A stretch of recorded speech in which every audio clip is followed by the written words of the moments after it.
무릎 수술만 하면 끝난다고 생각하셨습니까? 그런데 이상하지 않으셨습니까? 분명 큰 결심을 하고 인공관절 수술까지 했는데 어떤 분은 다시 잘 걷게 되고 어떤 분은 여전히 아프다고 이야기합니다. 누군가는 진작 할 걸 그랬다고 말하고 또 누군가는 괜히 했다고 말합니다. 도대체 왜 이런 차이가 생기는 걸까요? 오늘은 많은 어르신들이 가장 두려워하면서도 결국 한 번쯤은 고민하게 되는 이야기. 무릎 퇴행성 관절염과 인공관절 수술에 대해 조금 더 현실적으로 이야기해 보려고 합니다. 특히 이런 고민 있으신 분들 끝까지 들어보시면 좋겠습니다. 지금 내 무릎 상태가 수술할 정도인지 모르겠다. 버틸 수 있으면 최대한 버티고 싶다. 인공관절하면 평생 써도 되는 건가? 수술하면 정말 안 아픈 건가? 나이가 많은데 수술 위험하지 않을까? 오늘은 이런 질문들에 대해 조용하지만 현실적으로 그리고 꼭 필요한 이야기만 정리해서 말씀드리겠습니다. 오늘도 함께 라디오 오함라입니다. 사실 많은 분들이 퇴행성 관절염이라는 말을 들으면 이제 끝났구나 이렇게 받아들이는 경우가 많습니다. 그런데 여기서 먼저 중요한 것 하나를 말씀드려야 합니다. 퇴행성 관절염은 갑자기 생기는 병이 아닙니다. 어느 날 갑자기 무릎이 망가지는 게 아니라 수년 동안 아주 천천히 진행됩니다. 처음에는 계단 내려갈 때만 조금 불편합니다. 쪼그려 앉을 때 찌릿합니다. 오래 걷고 나면 무릎이 붓습니다. 그러다 어느 순간부터는 앉았다 일어나는 것도 힘들어지고 밤에 욱신거리고 가만히 있어도 통증이 느껴지기 시작합니다.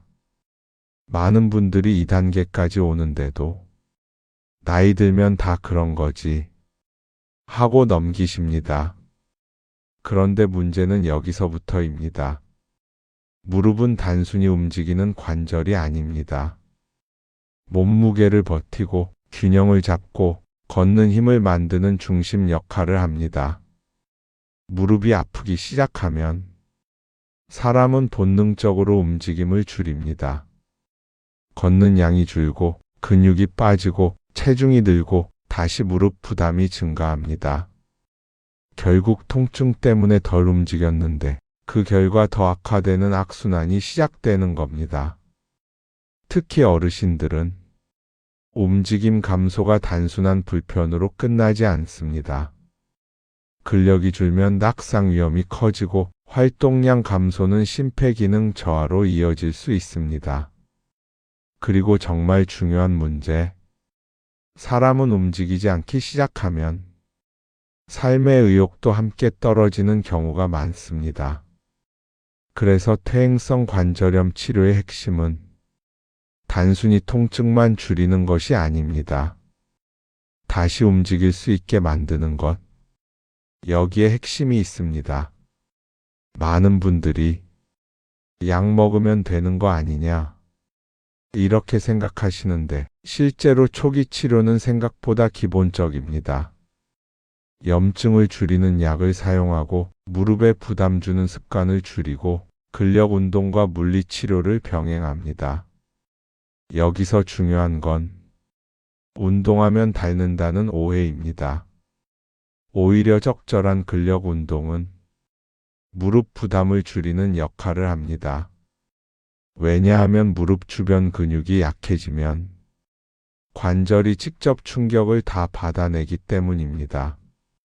특히 허벅지 앞쪽 근육, 대퇴사두근이라고 하는 근육이 약해지면 무릎 안정성이 급격히 떨어집니다.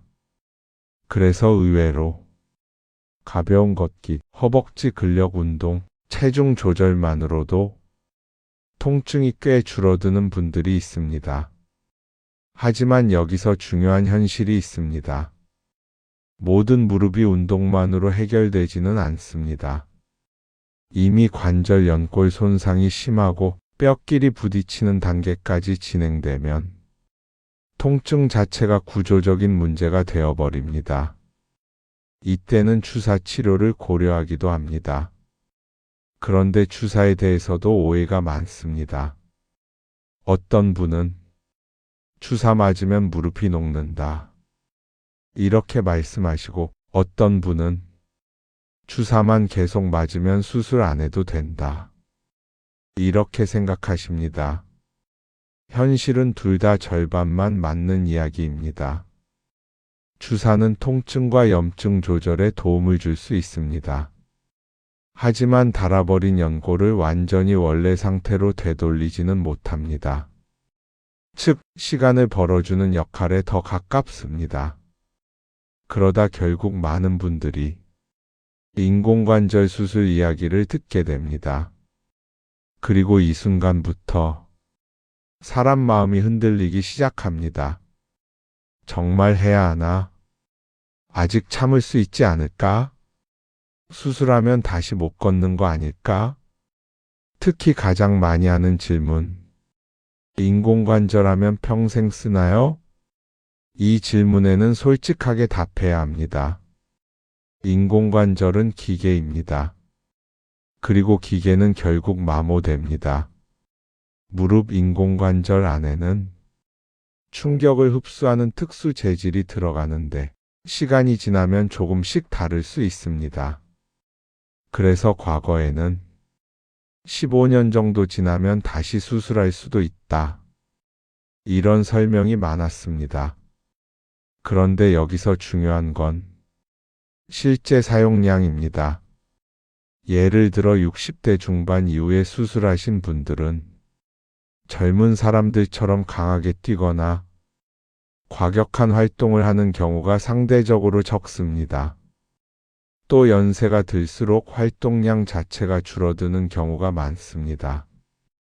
그래서 실제 임상에서는 한 번 수술 후 오랫동안 유지되는 경우도 많습니다. 다만 여기서 반드시 기억해야 할 게 있습니다. 인공관절은 새 무릎이 아닙니다. 많은 분들이 수술하면 20살 무릎으로 돌아간다, 이렇게 기대하십니다. 하지만 현실은 다릅니다. 목표는 완벽한 무릎이 아니라 통증을 줄이고 생활 기능을 회복하는 것입니다. 이 차이를 이해하지 못하면 수술 후 만족도가 떨어질 수 있습니다. 또 하나 중요한 부분. 수술했다고 해서 모든 통증이 무조건 사라지는 건 아닙니다. 왜냐하면 무릎은 하나의 면만 있는 구조가 아니기 때문입니다. 안쪽, 바깥쪽, 앞쪽, 통증이 발생하는 위치가 다양합니다.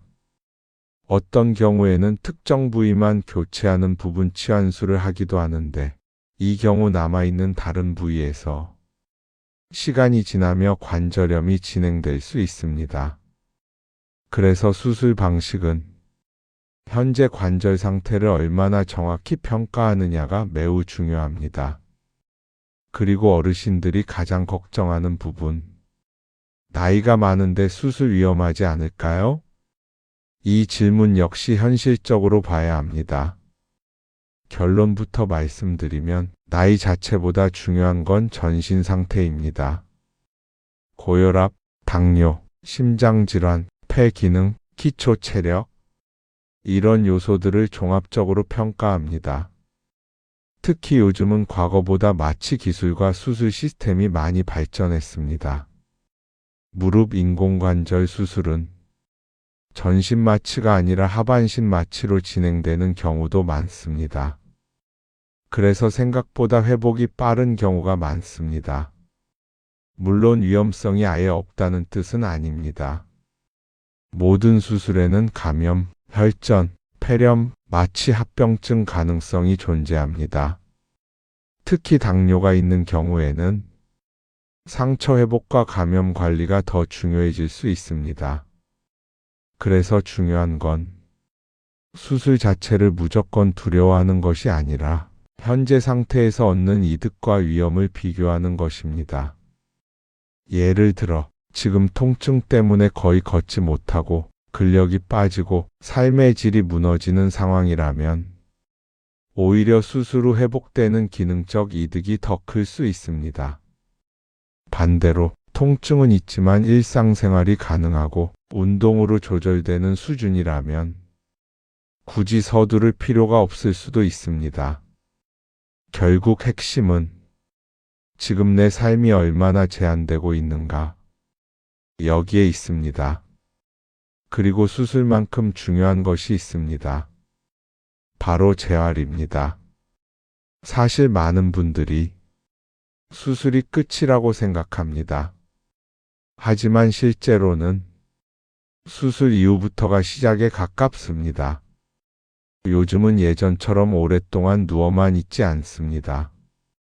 상태가 안정되면 빠르게 움직임을 시작합니다. 가능하면 조기 보행을 하고 무릎 굽히기와 펴기 운동도 비교적 빨리 진행합니다.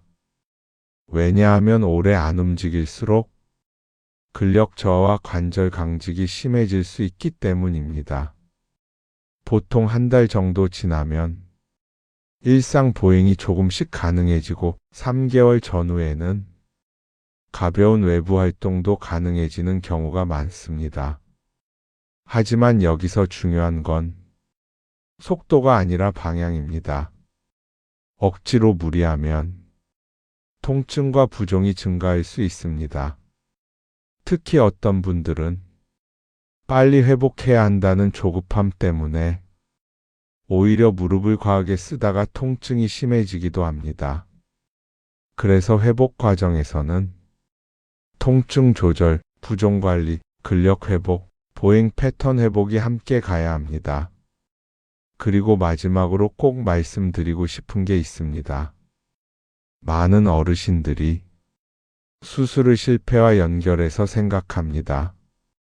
내 무릎을 결국 못 버텼다. 이렇게 생각하시는 분들도 있습니다. 그런데 꼭 그렇게 볼 필요는 없습니다. 중요한 건 얼마나 오래 버텼느냐가 아니라 앞으로 얼마나 잘 움직이며 살아갈 수 있느냐입니다. 누군가는 운동과 관리로 오래 유지할 수 있고 누군가는 적절한 시점에 수술이 삶을 바꾸기도 합니다. 정답은 하나가 아닙니다. 다만 분명한 건 있습니다. 통증을 참고만 있는 것이 항상 좋은 선택은 아니라는 겁니다. 걷는다는 건 단순한 이동이 아닙니다. 사람을 사람답게 살아가게 만드는 힘입니다. 오늘 이야기가 지금 무릎 때문에 고민하고 계신 분들께 조금은 현실적인 기준이 되었으면 좋겠습니다. 다음 이야기에서는 무릎 수술 후 가장 후회하는 행동, 그리고 회복이 빠른 사람들의 공통점에 대해 이어서 이야기해 보겠습니다. 놓치고 싶지 않으시다면 구독과 좋아요, 알림 설정까지 해두시고 다음 시간에도 함께 해주시기 바랍니다. 오늘도 함께 라디오 오함라였습니다.